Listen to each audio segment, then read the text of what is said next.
Good morning and welcome to Finance Panel, the Finance Panel. This seminar series is a cooperation between SNS and Swedish House of Finance at the Stockholm School of Economics, a national financial center. And today we will talk about the challenges in the European banking sector.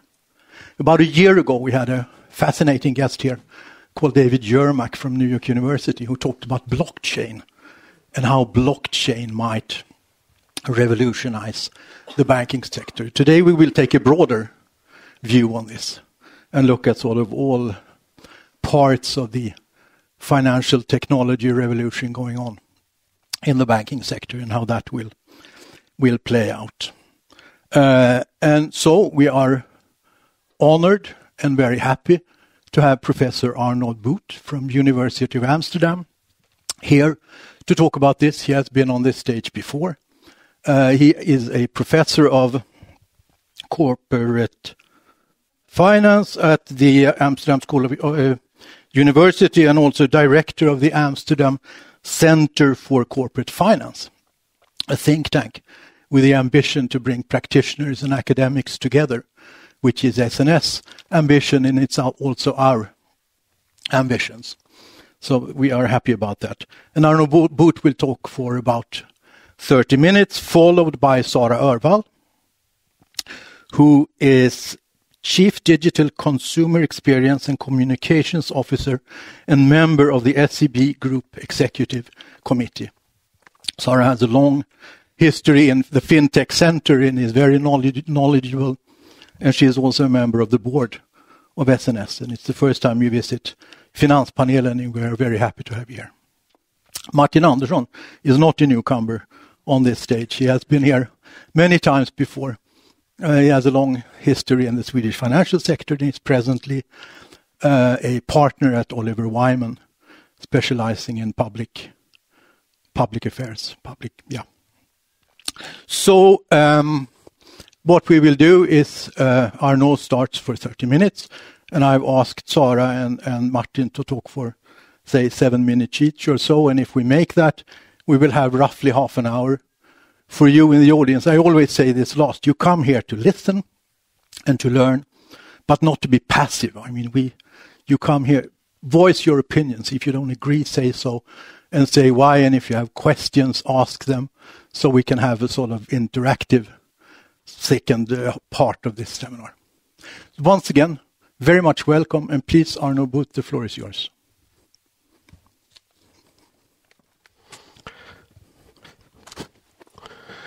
Pehr, thank you very much. It's great to be here, great to be back here. I was not just on this stage before, and that was a few years back when we were still thinking about the financial crisis that we now hope to put behind us. But obviously always new crises come up, I learned recently. Danske Bank, some problems in Sweden as well, in the Netherlands as well with respect to money laundering issues. Let me make the same point as Pehr was making. Let's jump up when you have questions, when you have disagreements. I'm from the Netherlands, and sometimes we have British people over, and they gave a small talk, and then they say something like, "I'm in the Netherlands now, and I know it's considered customary here to insult the host." So the Dutch are very direct. So please be that as well. Sweden is not new to me. I have been coming to Sweden between 1993 and 2007, more or less annually, quite a few weeks in that whole period, partially as advisor to Riksbank, but earlier in the wake of resolving the mess of the financial crisis of the early 90s. Today I try to, before I get into saying a few things about how we have to look at this whole technology revolution in banking, which is ongoing, which is uncertain, what implications it will have for bank business models, we try to anticipate. This country has anticipated better than other countries, which in part is because of the crisis of the 1990s.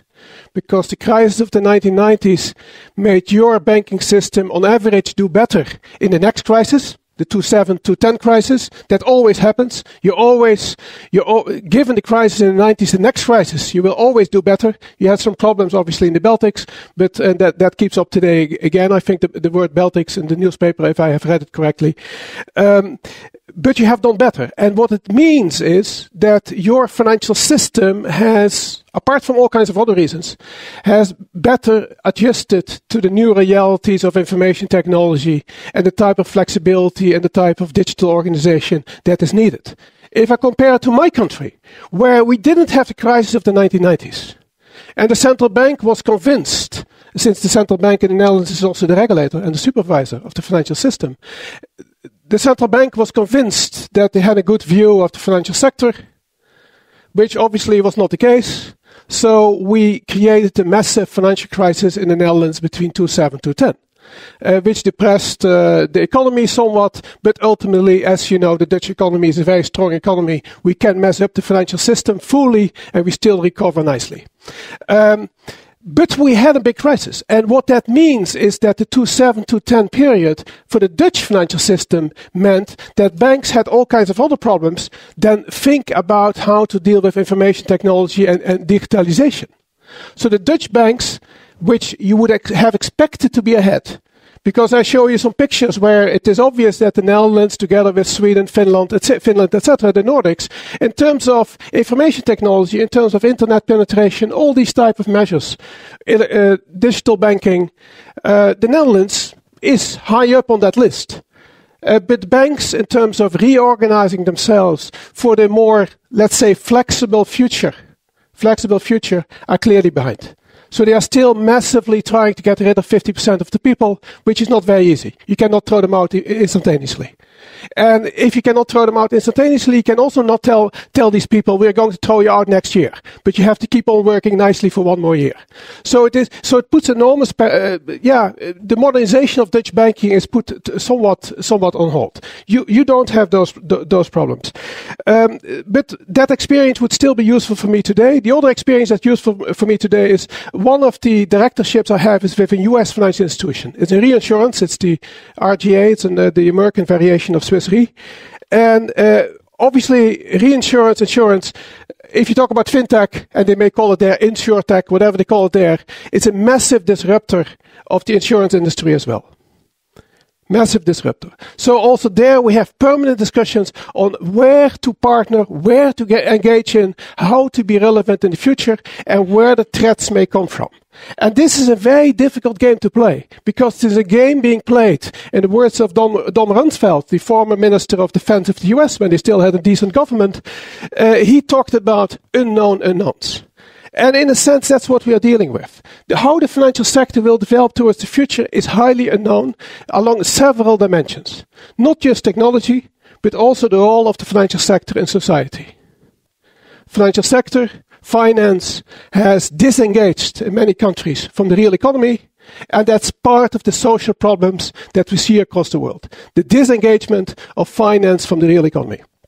And one of the big questions of the information technology revolution and fintech is, apart from whatever it may do to banking, will it bring banking, financial services, closer to the people? Will people feel empowered? And does fintech help to empower people? And I think that's one of the most crucial issues that we face today in society, because that's where a lot of unrest comes from. Finance is considered at an elite high level. People feel disengaged from this, in many countries, rent-seeking activity. The highest salaries, the highest profits, etc. being made in that sector, and that's not sustainable in society. So there is a big social issue on the back burner with respect to fintech technology, which is this issue: can finance reconnect with society? Now, let me go through a few of these items. I will skip many slides. I have the slides typically with me for the visually inclined people and the hearing impaired. So then you have something to look at. You can get the slides afterwards. You can get everything that you want to have in terms of papers as well. But let me discuss a few issues. Let me see if this works. Maybe I see whether I press the right thing. Otherwise, there's not another. Shall I? Okay, I will just continue. Let me say the following. Doesn't matter. It's only the disruption that we thought we had it because we don't need it because this slide is nice, no? So in terms of oh, it works. Okay, now let's move to that. That's a little easier. Okay, this is basically how I see the financial sector in terms of the challenges. So we're really talking about triple challenges. We're talking about the whole issue of financial stability. They are not totally over, as we know. Yeah, what the financial sector and the financial monetary system is of the future, I can tell you one thing: it will not be the system of today.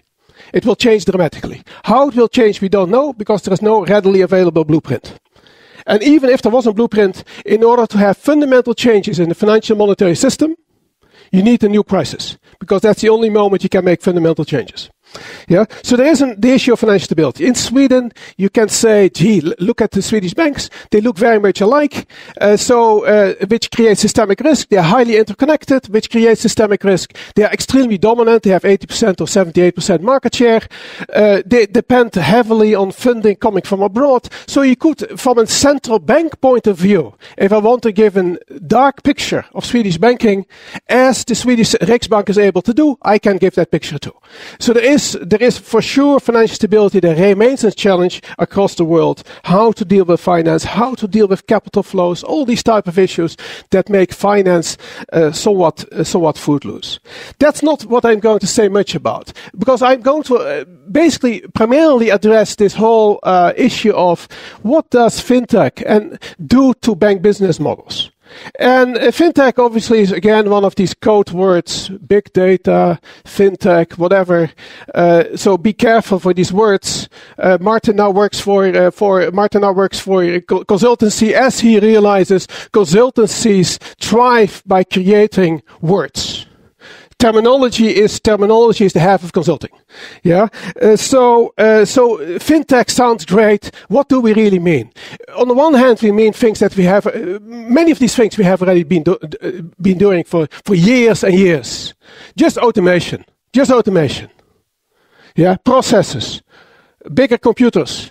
Being able to process more data more rapidly. Being able to have branch offices where the data flow together and where you can manage a wide branch network basically in a very similar fashion due to information technology. That was basically the previous information technology revolution that we had that allowed banks to benefit from information technology. So if you look at fintech, there is one thing new. On the one hand, it is, like in the past, improving processes. Fintech allows internally in the bank to improve processes enormously. So there's enormous potential benefit for operating a bank. On the other hand, when we talk about fintech and in the popular press, as well as most of what I say, I will focus on that. Fintech relates to a new type of players coming up that try to take bites out of this whole area of financial services. So they come up with solutions, potentially in direct competition with banks, but typically in partnership, because fintech doesn't have the clients. They need the banks for the clients. Actually, banks may be fintech themselves. They may design these things themselves. They may buy up small innovative companies in order to have access to these small innovations. So that's typically what we consider fintech. But keep in mind, fintech is also just the internal processes, automation of internal processes along several dimensions. Now, there's one other thing that you see on this, what you see on this slide, and that is this dealing with society, this trust element. And that's what I started with basically. And it is never emphasized much, but this is what your real challenge is. If you don't regain trust from society, you as a bank, as a financial institution, will have a great difficulty in operating.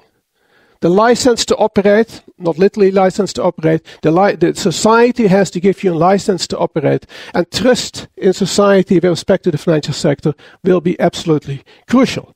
In the Netherlands and also here, it also implies that the lack of trust in financial institutions, and primarily let's talk about banks, because those are in the minds of the people, that's the financial sector, the banks. What have we seen? We have seen intrusive regulation. which will only get worse. So people thinking that will only go worse, get worse. You may from time to time have a Trump like in the US is slightly different potentially. So the US in the US you may have some hope that there is some reversal at some point very often the wrong dimensions by the way. But intrusive regulation will probably get worse.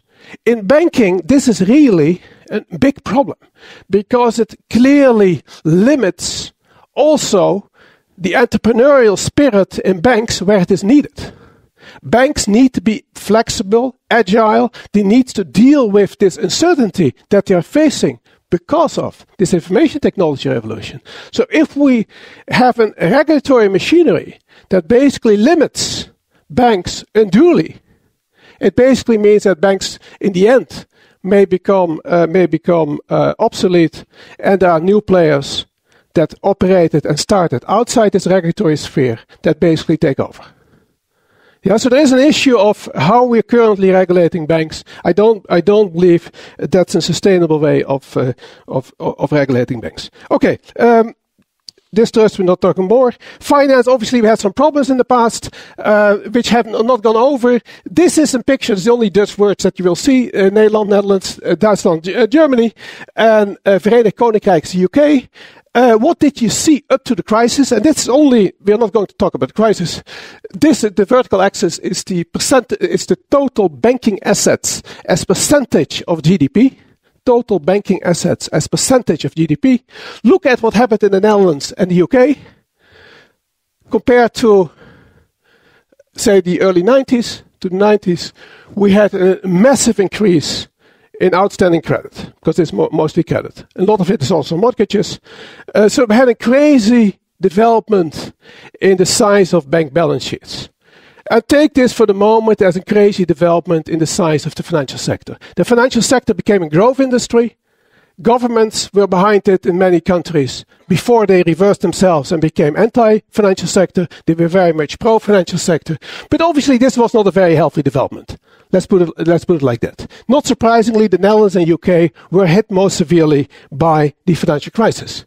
And this is not to say financial sector is crucially important for the economy. So that's a message we have to get out. We have to get out to Parliament. We have to get out to everybody involved. The financial sector is crucial for the economy at large. But the rent-seeking problem in the financial sector is a massive problem. And let me give you one example of an activity where it is extremely surprising that we still see the rents being earned in many countries on that activity. It's the asset management industry. The asset management industry in many European countries is totally, in terms of pricing and implicit cost, is totally unacceptable to society. Totally unacceptable. Not providing any service, but basically eating up all the returns. And even more than that. So the asset management industry, in my view, is the most obvious example. Not necessarily in all countries, but in many countries, where it cannot be explained how these high margins are possible, given the total lack of added value. Because from research we know that for 99% of the people, just diversified portfolios are the best, and all this thinking only costs money.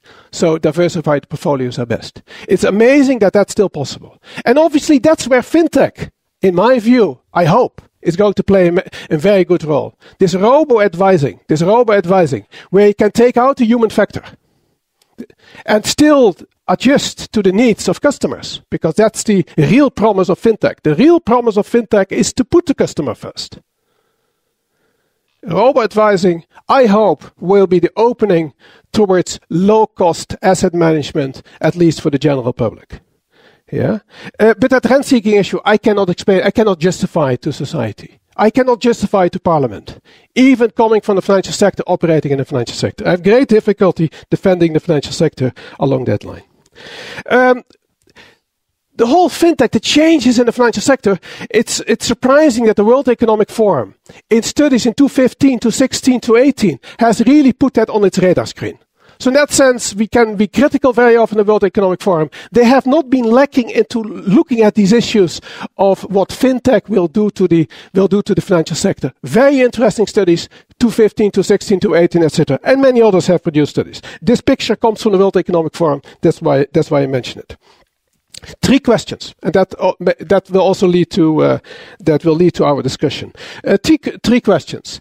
So, what are the main drivers for change in the financial services industry? That's one question. How will information technology reshape the financial service industry? And the third question: what does it imply for future bank business models? How will they look, and how will they differ from today? In terms of the drivers for change, do not just look at information technology. Information technology is intertwined with other changes. And one of the main other changes, think about social media, is consumer preferences. Consumer preferences, social media, information technology are all intertwined. So information technology is not just creating a fintech element into banking, it is also changing the demands that customers have. Look at social media, the empowerment that customers want, and that has an enormous impact on how you have to operate as a financial institution as well. And the third important driver I have called the regulation, but that's indeed regulation, but it's also the attitude of governments. What will be the place of the financial sector in society in the future? And there are enormous uncertainties how that will develop. There's not just regulation. Obviously, that's not everything. You can talk about privacy issues, how we deal with data, etc. You can talk about globalization or lack of globalization, the reversal of globalization as potential drivers of change. But those 3 I find very important. Customer preferences. If there's anything special about fintech as a general characterization, it is that it typically operates from the need of the consumer. It tries to address the needs of the consumer. It's not a saint, so it may not do the right thing, but it operates from the needs of the consumer, which is contrary to the traditional operations of banks, which were much more product-driven rather than customer-driven. The other big impact, just thinking about, because I'm jumping ahead a little bit, in terms of customer preferences, think about this empowerment. This empowerment that customers want is real. And if we cannot serve that empowerment of customers, the control that they have over their own finances, you as a bank will have great difficulty. So the empowerment is the crucial element. Government regulation, talked enough about government regulation. Maybe one thing in terms of bank business models and competing with fintech players or big tech players, think about the Googles, Apples, etc. Does regulation, does it hinder banks? As I hinted at before, that regulation may make it very difficult for banks to operate. Or does it help banks? And obviously it does both. Yeah, it does both. Regulation, bank licenses, all kinds of practices of regulators and governments in close to regulation basically give preference to banks. And that applies to the funding cost of banks, regulatory concerns about banks in terms of too big to fail, etc. Lower funding costs because rescues, despite all the talk about bail-ins, etc. There is still a funding cost advantage of banks because of their special status in the economy, and in part it's driven by regulation. The dimension of information technology. Oh, sorry, I didn't move forward. Move backwards. Sorry. The dimension of information technology. Let me say a few words. A few words on that. I think there are 2 things key here to remember. It's the data is going to play the crucial role. Everybody that says that the current fintech revolution is like in the past, we have had revolutions in the past. No, there is a big difference. And the big difference is going to be around data. How data can be used and how data can be used by others, basically potentially undermining the role that banks always had. Banks are in information acquisition. The information benefits that banks had gave them a role in many activities, a preferential role in many activities, and data availability elsewhere, big data, whatever the code word might be, will be potentially in direct threat for banks because it allows activities to take place elsewhere, potentially better.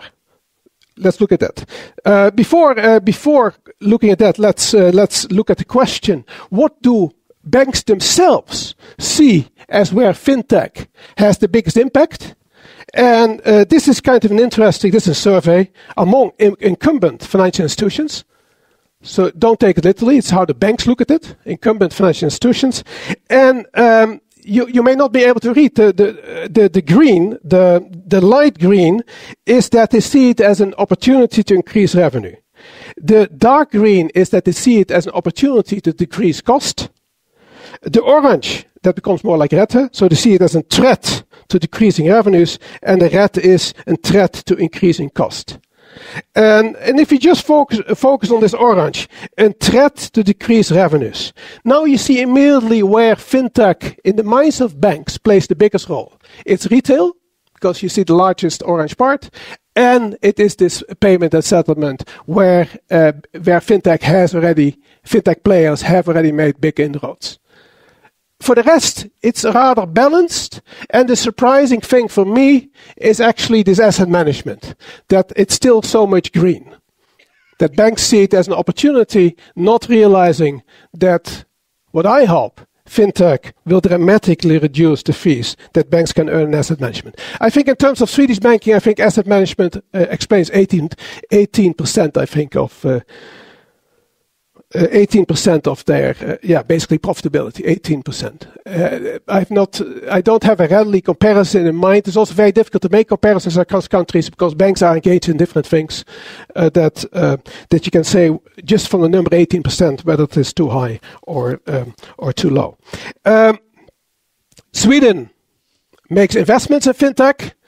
More or less at the same level, slightly less, but the Netherlands is bigger. But as a percentage of overall expenditure on fintech, we see blue, the UK, making the biggest investments in fintech. We see Sweden and the Netherlands at 6.3, the Netherlands 4.52 of the aggregate share. More or less similar, given Sweden slightly higher, given the differences in population. I'm not sure you should take these numbers literally because fintech investment within banks seem to be horrendously difficult to survey and to get them in pictures like this. So don't take it too literally. The proliferation of digital banking along different dimensions. That's basically what this picture is. You see Sweden slightly on the right, being very high along all dimensions, more or less similar to the Netherlands and more or less similar to the other Nordic countries, at least Finland and Denmark. As you know, Sweden is not behind in these developments. I'm still surprised about Germany, that electronic payments in this picture are still relatively high in Germany. For the ones of you that get to Germany, it's just amazing how much of a cash economy Germany still is. Yeah, and I didn't really see it in this picture. The biggest threat of fintech, and you can also say the biggest opportunity, is that platforms come about that become the primary customer interface. And what I mean with that is that there is a disaggregation of the value chain, and a disaggregation of the value chain which allows demand aggregators, so the platform basically allows the customer to choose in whatever financial need it has between different financial players, and the platform aggregates all its business. So the aggregator is an intermediary, in a sense, between, say, banks and the customer. That I see as the biggest threat and possibly opportunity for some of the banks of fintech. That there is the customer interface that's weakened by having demand aggregators that basically put themselves in between the bank and the financial bank and the customer. That's different from other type of platforms that are coming about and will come about. And one example is this peer-to-peer that we have that is being talked about quite a lot, talked about more than it is relevant as of yet, because that peer-to-peer suggests that we're creating an exchange which is also called platform. So that's a little bit confusing because the demand aggregator I just talked about we call platform, and this we call platform as well, but it's more or less exchange. And in exchange, people can meet peer-to-peer directly in terms of funding each other, rather than have financial institutions in between. That looks much more of a threat, and I think than it possibly is, and that might be on the next slide. Yeah, it is on the next slide. Things do not always seem what they are. See peer-to-peer, because the involvement of banks in peer-to-peer lending in many countries, in many cases, is crucial. And actually, the banks may be setting up the peer-to-peer exchanges. Meaning, banks facilitate these peer-to-peer exchanges. It is not really peer-to-peer, because one peer is funding coming from banks and institutional investors, and the other are the customers, so it is not peer-to-peer. It is institution to peer, which is much more like bank lending.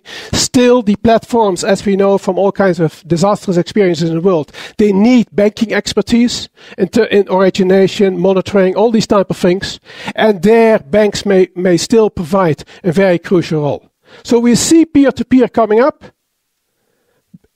It's being described as being a substitute for bank lending, a threat for bank lending, but in reality, as we have seen also in the past, and that's where this quote refers to by, where's my quote?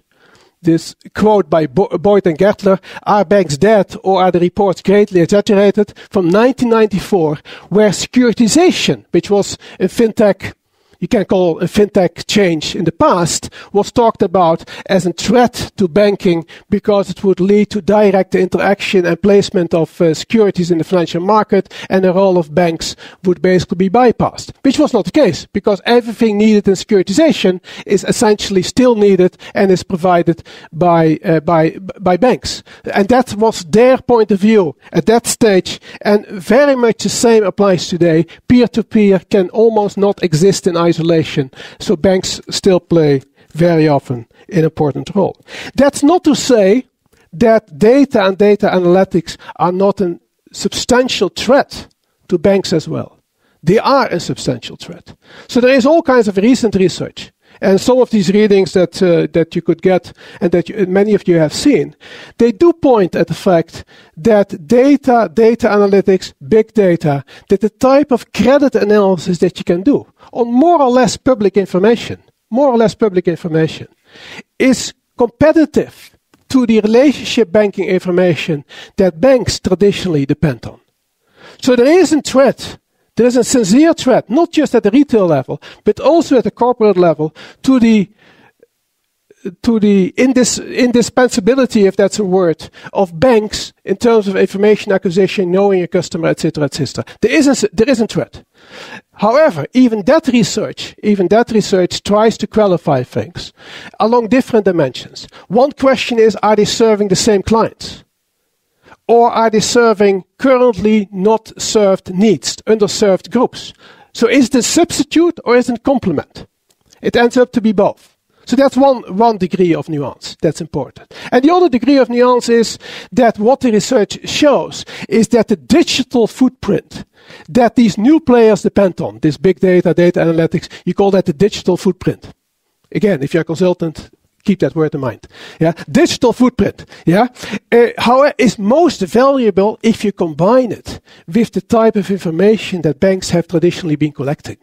And what that suggests is that if banks get their act together and become good at data and data analytics, they can combine something that cannot readily be replicated by others. So also there is a nuance is important. And that's the whole thing about everything we're talking about. It's all about nuance. You can have gurus here that predict revolutions. You can people here that are extremely conservative. Reality will be in between. Reality will not be equal across countries. There will be massive differences between countries. And these massive differences have to do with the degree of digitalization of the economy, have to do with all types of local rules, have to do with the protection of banks by their local governments, which is still massive across the world. It will remain massive. So we can talk about banking union, popular theme in Sweden as well. It is the suggestion that banks can be disengaged from their local governments. I can tell you that will not happen. France is always going to have special relationship with its banks. Yeah, it's never going to change. At least not in our lifetime. So don't depend on it. Now, finally, final comments. Actually, banks have been very active in fintech. At least banks in this country and in some other countries, not all the countries. So if you look at who are the biggest investors in data and data analytics, they're the banks, which is good to know. Which is good to know. All this does not mean, and banks have natural advantages. They currently have the clients. They are protected by regulation, special role in society. People are still very anxious to put their money somewhere else than with banks. If you transfer $100, you're willing to use PayPal. If you're transferring $50,000, you want to use a bank. Yeah, so that may go over. That might be a temporary thing, but still keep in mind banks have still massive competitive advantages if they act timely in order to deal with all the things that are coming up. Finally, bank business models. There's a whole discussion which is how should you deal with fintech players? Should you partner with them? Or if you partner with big tech, and big tech is Google, Apple, etc., you will partner till you are no longer relevant and they take over. So you basically give them an opening. So there's a big tactical, I call it here tactical issue, but you can also a strategic issue. How do you deal with all this fintech? What is your positioning? What are you going to partner with? And where would a partnership basically mean that you're losing your core value proposition? Another consulting word, yeah? That you're losing your core value proposition by partnering. So you're giving up basically your ultimate reason to exist. So those are very relevant. They're very relevant questions. That also comes to the question, how does the bank of the future look like? Because fintech, whatever it is, it does split up the value chain. It does split up the value chain. Sweden has a long tradition by timely moving, high switching of customers. Customers have multiple banks. So in a sense, you are used to a financial system which is much more like a fintech financial system where customers can change relatively easily. You have a relatively open banking system, despite the fact that you have this enormously high concentration. Yeah. So in that sense, you're better prepared. Also, payment solutions in Sweden, the way I understand it, there have been many payment solutions already in the past developed outside the banking system, and you had to deal with them. So you have been used more than other countries to what we today would call fintech. So the question about business models is a very difficult question about business models. Also because in the short term, you will see very different moves compared to what ultimately is viable and sustainable.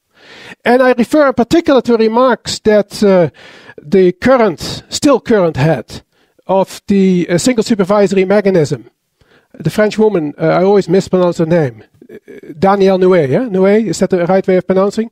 She has made comments. That we need to get cross-border mergers.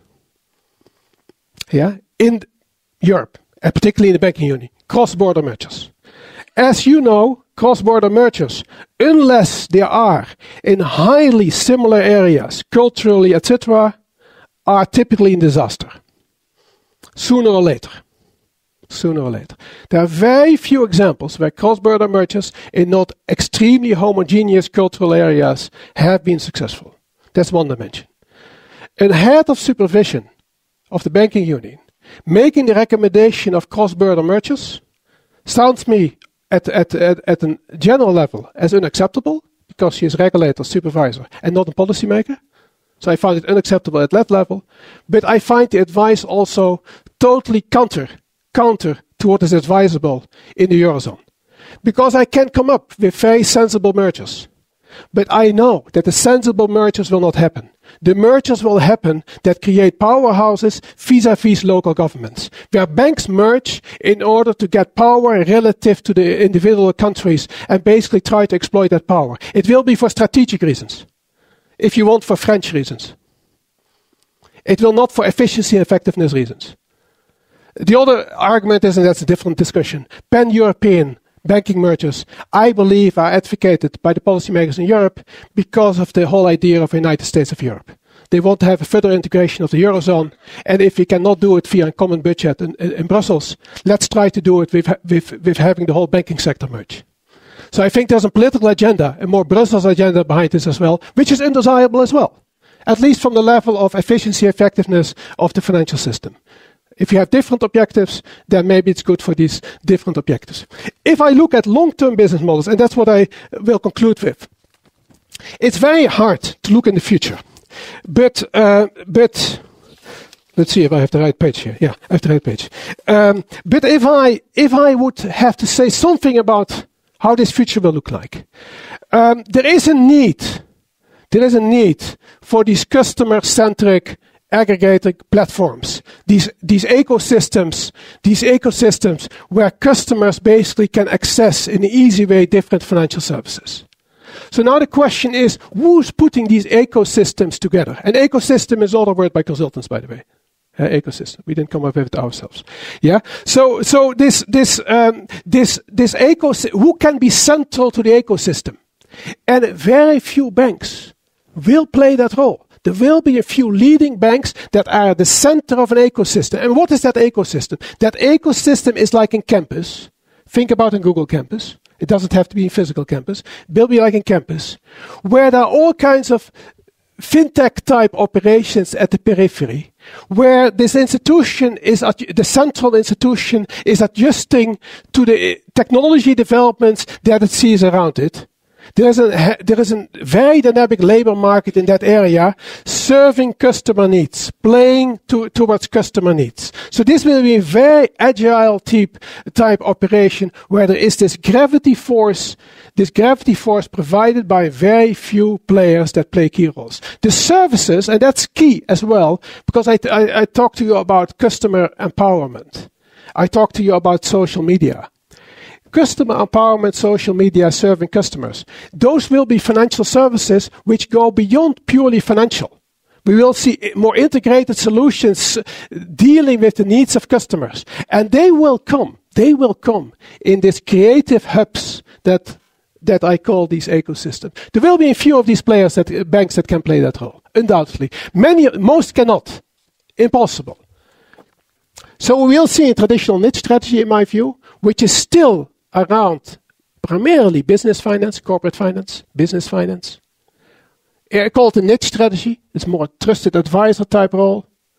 I call it a niche strategy. I do believe that data analytics and data will not take over the need of having more trusted advisors in these type of roles. And the last role, which is more on the retail side, but small business included, is lean and mean digital banking operations, providing simple services and products.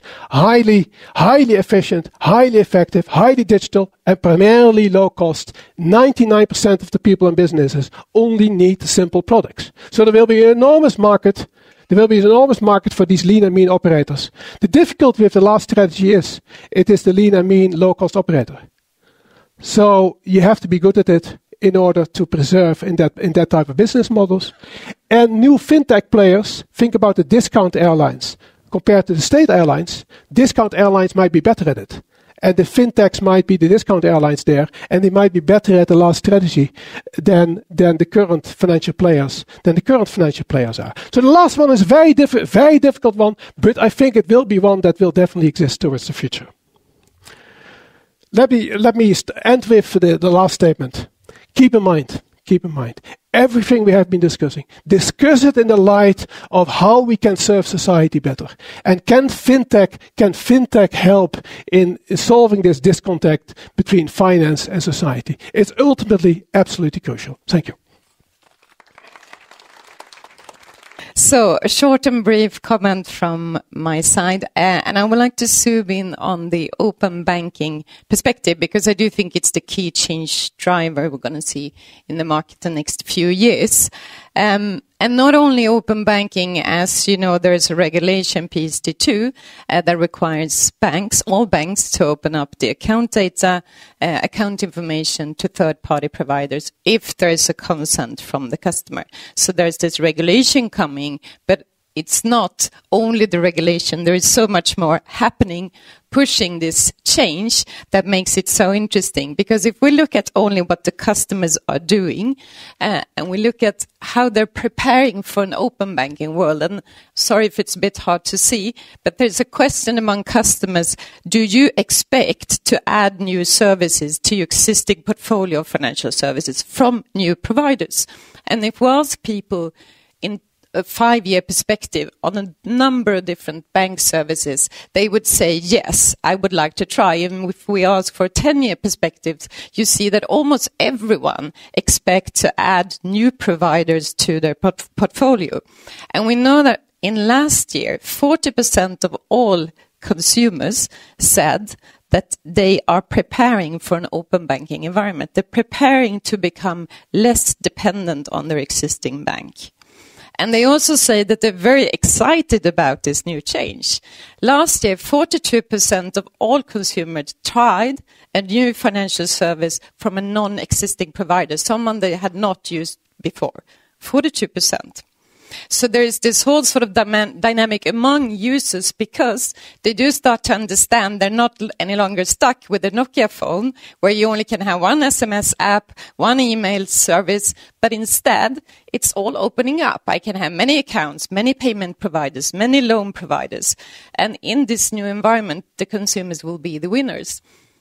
Now, we also see from a supply side that a number of banks are also preparing for this system. So this startup Starling Bank, if you look at what they provide, actually they're just the core in the middle, and then they use a number of different providers to sell their systems. So the customer sees Starling Bank, whereas the solutions they choose are all provided from different suppliers. So they're becoming an aggregator of services. And we also see that if you manage to do that, you become the data source. You're also the financial player in the middle that can be the orchestrator, providing all these services, but also aggregating all the data in terms of how the user behaves, which will be the core asset moving forward, because that's how you're going to predict how the users what they expect to use, what preferences they have, and that's how you're going to build those interesting advisory services moving forward. So that is the position that you would like to have in an open banking environment. Now, who is best in shape to take that role? Well, it isn't the small fintechs, and maybe it's not even the banks, because if we ask bank executives around the world, this is a study in 32 countries, when will the GAFAs, the Amazon, Googles, and Facebook of the world achieve mainstream success in the banking world? This is what they say. So this is the banking perspective on who's going to be entering this market. Doesn't mean it's going to happen, but this is how many are preparing. And looking at what's happening in the US and what's happening in China, it's not so strange that we see these results, because Amazon's constant expansion of financial services is quite astonishing. So starting with simple solutions as credit cards, now moving into financial solutions like consumer credits, but also loans to small and medium-sized companies.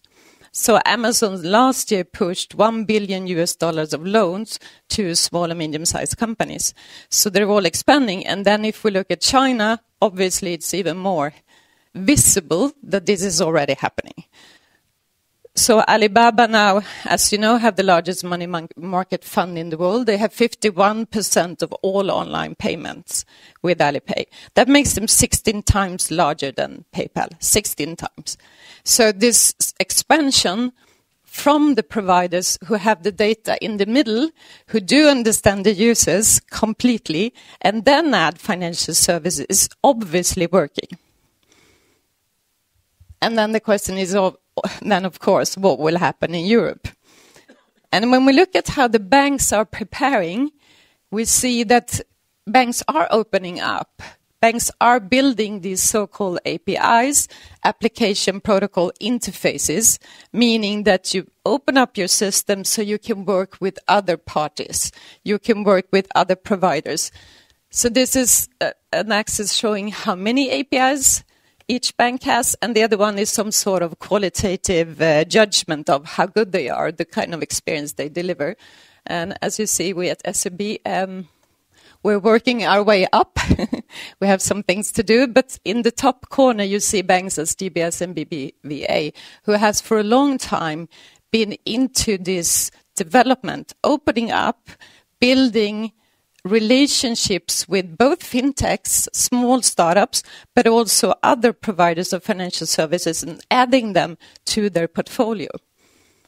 And this is a movement that we expect to continue in a number of areas, more or less all different systems. I think it's important that when we talk about open banking, it's not only a consumer private customer development, it's as much for corporate customers, as much for financial institutions, where we already see this change with multi-bank platforms being developed. So what we see finally is that, yes, there will be a direct relationship continuing with customers that is digital and that is human, but not human as we're used to see it, but instead human with a digital interface as a support.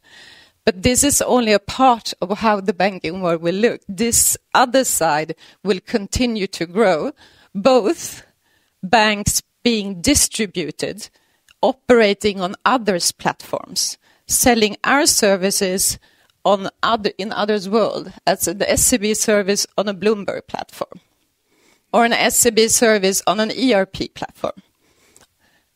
And finally, we believe that any successful bank also has to curate ecosystems, saying that we invite other providers on our platform into our system and curate experiences for the end users where we combine our services with others seamlessly. And we know, just as a final comment, that in Sweden, the trust among users for sharing their data is still the highest for banks. So that's a core asset that banks in this market has. And this new world, it all requires that you have that trust, because unless the customer in this world trusts you to aggregate the data, your services will not be that relevant. So that is the key success factor for this world. And we also know that in this new open banking system, it's a matter of finding new business models where you earn your money together with those third-party providers. And it may be new for the banking world, but if we look at other industries, we know that, for example, Salesforce already earn 51% of the revenue from APIs. We know that eBay, Amazon, they already have this business model. So it's something that's working, but not yet proven in the banking and the financial world. That was all from me. Thank you.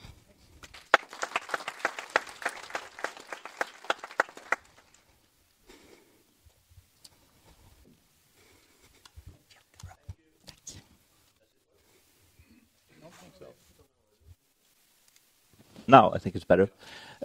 Thanks for inviting me here, despite being the consultant. I think that one thing that we have in common, though, with academics is that we like frameworks for doing stuff. And one of the frameworks that we often use in trying to understand what is happening in the financial services is the one of modularization of the financial system, where we see the modular supply coming in. Like you outsourcing, you cooperate much more. You build utilities. The extreme example you can see, I buy a SAS ticket. Nothing is SAS around it. I still have the SAS ticket. I go into their homepage. But the flight carrier can be sourced from whoever, ground staff, the cabin crew, everything is sourced from different places. But still they have the branding there. So that's one of the extremes where we can see a lot of changes coming in. The other extreme is on the modular demand side, where we as customers are more and more used with aggregators helping us finding whatever we want. Take hotels.com. They just a layer ahead of all the hotels. It's much easier for me to book a hotel. It's quite profitable to be a hotel under there because you can reprice the room every hour or every minute if you want, depending on the demand side there. And you get a nice interface, it's easy to work with. So we see these are two fundamental changes that it's affecting all industries. And it will also come to banking. Because if we looked into financial services in general and try to see what other industries do we see where you really have these companies doing everything from beginning to the end? When we looked at it, we only found oil and gas. They are doing it. Basically, they're drilling up the oil and then they sell it in the gas station. Now you even see that Circle K and others go in and specialize in certain parts of it, because even there you see that this constant owning of the value chain, like the traditional universal bank, doesn't really exist anywhere else. And we think that this is a development that we will see going forward, where banks will do, in some area, they might be the customer interface. In some areas, in segments, they will just be a service provider.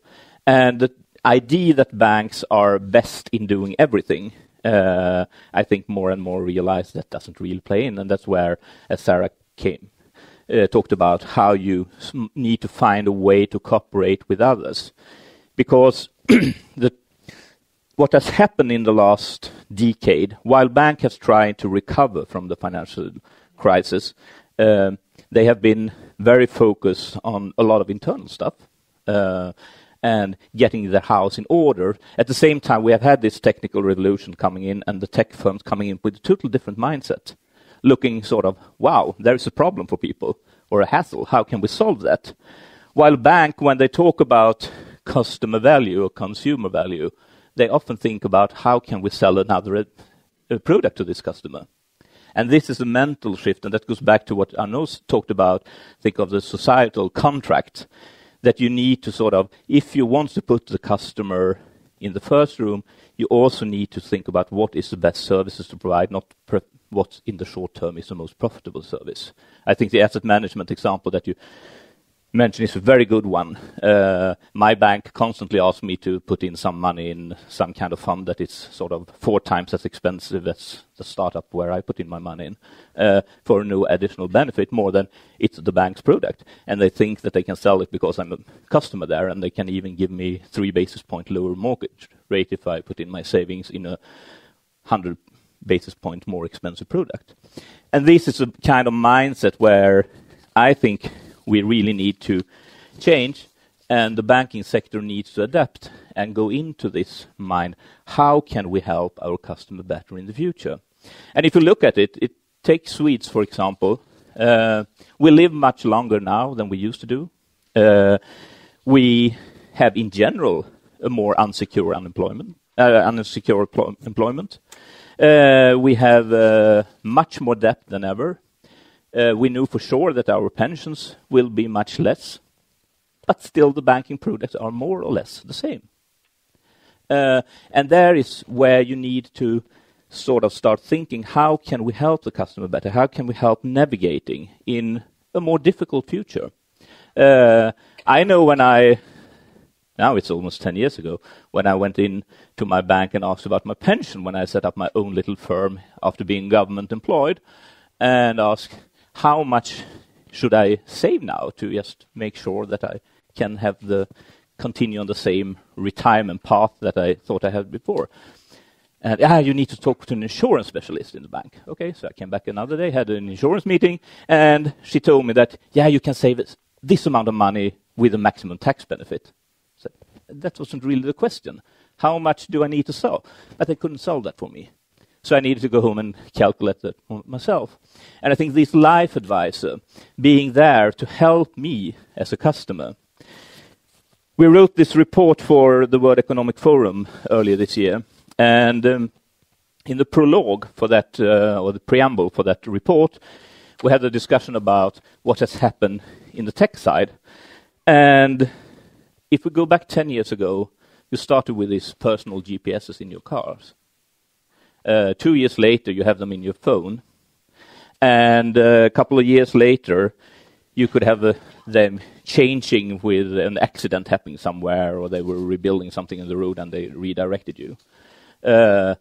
a year or two later, you started with Uber and all the others, taxis in the apps where you can actually change everything. And now you have driverless cars. And then say that, okay, close your eyes, think back to 2007, and what did you think that we would have? Banks that were help plotting a secure financial future and good daily advice to you, or cars that drove themselves? I don't think that anyone thought that it was actually the self-driving cars that we will see. But we still see that banks has difficulty to build up the lifetime advice of the customers. It is tricky. Some banks say that, yeah, we want to own the customer interface. I think that, as Sara talked about, there are different segments. You can do it in certain segments, perhaps. But when you talk to the customer, very few customers want it. We did a survey, our branding company, Lippincott, did a survey a couple of years ago on millennials in Europe. And they said that 71% of millennials prefer to go to the dentist compared to talk to their banker. It's very difficult to own the customer, then I can assure you. But it's also, if you look at it, more recent studies, we also seen that most people actually think that banks will be transactional and not relationship going forward, while banks are investing a lot to being a relationship banking. And it's also a way, how can you then meet the customer? How can you build up the trust? If I look at my teenager, they feel the trust in Apple for some strange reason, and other companies much more connected to that than actually one or two banks. And I think that's a mindset, and that's where the social contract that Arnoud talked about is extremely important, that you can sort of find this way so you can bridge this gap and see how you can do it. And there are examples from some of the new players. I think the Monzo, that was one on the picture here, they introduced a new service, and they asked tell the customers, we need to charge you for this. How do you want to be charged? This way, or this way, and please vote. In 3 weeks' time, the voting is over, and then we decide how we will charge it. All these kind of building a new way of relations, helping customer with their real needs, not just what's in our product offering today. If I talk to some banks, they say that, for example, we want to take care of everything with the home journey for the customer. But having a 100-year-old house, my home journey is very little to do with the mortgage. It's about getting a plumber. It's someone helping me renovate it. And banks have everything internally for providing those services, at least big banks, because what you have the data, and you have the trust that you can keep the data. And you have the corporates where you do the KYC and other things. So you can actually say that these people are no crooks. You can't say that it's a good plumber, but you can say at least it's not a crook. And these are the kind of help that I need as a private person. But banks has often the view that this is not part of our products. And that's where I think the really big mind shift is. How can we help people solving their hassles? And that's a big learning from the tech side. Thank you.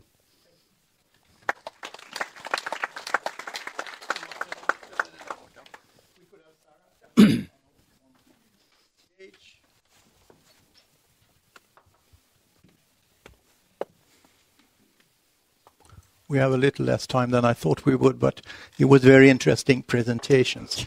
Let's do it like this. Let's try to take 2 or 3 questions from the floor and have quick answers from the panel. Susanne, Akum. Thank you. I think, Martin, you said that banks cannot do everything, and I think Sara said that perhaps GAFA can. So is this the way to go, or should the banks be sort of Amazon in the future? Okay. Do you want to start? Think about it, and we'll see if we can. I throw in one then on, you mentioned the peer-to-peer platform, lending platforms. I read a very interesting BIS study on China. Sara mentioned China. Talk about bringing finance to the people. I mean, that's what Alibaba and eBay have done. And it's huge. And that was the table. Sweden didn't have basically anything. And we've had lending club in the US that are in sort of difficulties. How do you see the future of lending platforms? It seems to be contracting a bit in China as well. Where is that heading? It seems to me to be a way to bring finance to to the people, but there are probably problems involved as well. But also in China, you see increased regulations of the tech platforms and their financial services. So you see a bit of a change there. I think when you look at the Amazon, for example, what actually is being provided is financial solutions from banks. So they are a distributor of JP Morgan Chase solutions. So the question is, how will those aggregators use the data to send out the right financial products, and who will be the suppliers? And will there be room for others to be aggregators as well in that open banking world? But I think for all banks, it's a matter of understanding these dynamics and understand when can you be an ecosystem yourself for what customers, and when is it preferable to distribute your products through other channels, because that is where your client, even if it's a corporate or a private, prefers to be. And that will be a very delicate game to play, and it's important, I think, to experiment at an early stage, because the business models will change dramatically and the revenue streams, and unless you're there experimenting, understanding it, it will be hard to enter at the late stage, I think. Okay, we don't need that one. Maybe to add one thing, the motivations for P2P platforms, they're very different. Very often very different. In a market that has not yet an established, say, consumer lending market, or like the way that mobile phones are used for payments in parts of Africa, you see that fintech, let's call it fintech, serves a need that has not yet served. If you look at mature markets like Sweden and Netherlands, obviously, in general, the market is served. So the motivation for P2P in the Netherlands very often is that banks set up these platforms, and via these platforms have the loans basically being placed by institutional investors, because they don't want to have it on the balance sheet themselves because of capital requirements, all kinds of other things. So the motivations are mortgage loans in it's mortgage, but the next will be corporate loans, and there are for SME loans. We do already have some funds for SME loans, so the motivation is very different. But I think a key insight, and that comes from US research, because most research is, apart from these underdeveloped areas, most research is from the US, where less served areas might be served by that vehicle. So banks may, or P2P might, peer-to-peer might work for a less served area that banks were not serving before. Banks may not want to be serving because those might be more high risk areas. And then the question is whether we next get a regulatory backlash, because these will be more high risky loans. And as a society, we don't accept more or less failure. So we're going to regulate it again. So, but still very much in development. And so far, it's not a threat for banks. So far, banks, in a sense, have shown to be indispensable. Mm-hmm. Martin? No, but it's definitely so that, I mean, what banks really have, and I think that's important to see, they have I think the KYC thing is an extremely important part, and the monitoring of companies. Right. In the traditional textbooks case, you have banks, and the big thing they did for the corporate sector was basically that they were granting credit, and therefore they monitored, and since everyone knew that the bank was monitoring because they had a bank loan, that meant that you could start trade with each other and you could sort of start invoicing each other. To less and less extent, bank is actually providing those credits, and you might go to other platforms, especially when you go out from a more traditional firm or more flexible and newer firms. But still, if you have some kind of bank account, you need to have a thorough process in the bank to look after what kind of companies is and the data you have there, and start to build the activities around there. So instead of building the activities around credit or payment flows, building it around the data and see how can we serve this, how can we sell that. I think the bank ID that we have for private person is an excellent one. The stupid thing from the banks were basically that they sort of forget to brand it. So you can't see that it's SEB or it's Nordea, it's just bank ID. But for corporates, I think that's enormous potential, because we trust banks, we trust them to have this. But to be really the service provider, you need to go beyond banking. You need to add other services, because now that's what everyone else is doing via APIs. If you're a small company, accounting is a hassle, tax is a hassle. Accounting firms all over the town is building APIs to connect to the banks, but very few banks is actually providing these basic services that is really a hassle for small companies. They don't offer that service, and that's where the big mind shift comes in. How do we solve the problem of our customer?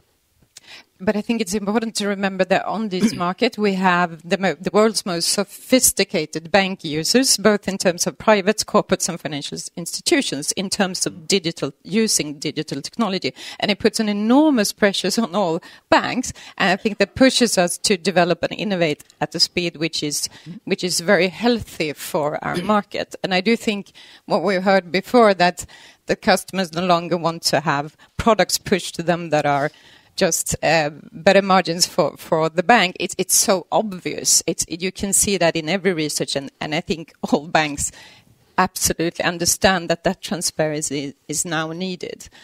And yet again, that is that sophisticated user that is pushing banks to become much better. Yeah, but it's also important that banks push the agenda. That goes back to the society contract that Arnoud talked about. We are approaching the end. We have one last question. Yes, I'm just curious, Arnoud, you talked about trust and trust as a business model.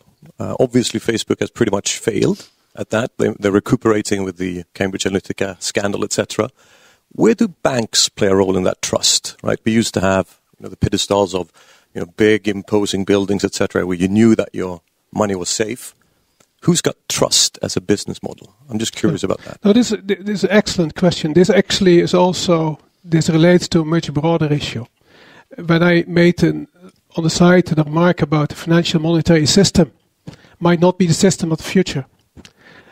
We know the moving parts are such in terms of capital flows, in terms of the control that people feel from finance, are such that the level of trust more or less disappeared. People feel disengaged, which doesn't mean they feel disengaged from the direct person if they deal with a bank, from the direct person in the bank they deal with. So that's a surprising thing. The direct person you deal with, and many don't want to deal with a person, I agree with Martin, the direct person very often has a high level of trust, the direct person. The institution, immediately lower trust, and the financial system at large, zero trust. Yeah, so that means that in terms of financial system, I think, but that's a different issue. But I want to add one thing to it. But that's a different issue. I think we have to become much more clear.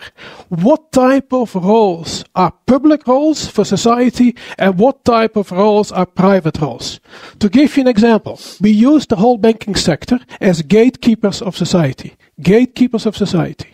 ING in my country was hit by money laundering scandal, not the Baltics, not something obvious that they may have to see. Yeah, but 4 billion transactions every year in the Netherlands. ING, just in that 4 billion transactions. They have the gatekeeper role on checking more or less the validity of these transactions. That's a very public role. And why? And that public role, banks will make mistakes, even if they are perfectly organized. They will make mistakes. Society doesn't accept the mistakes. Management had to resign. The bank basically is more or less under control of the government because of this. So I think we have to get more clear about what the public roles are, the private roles are.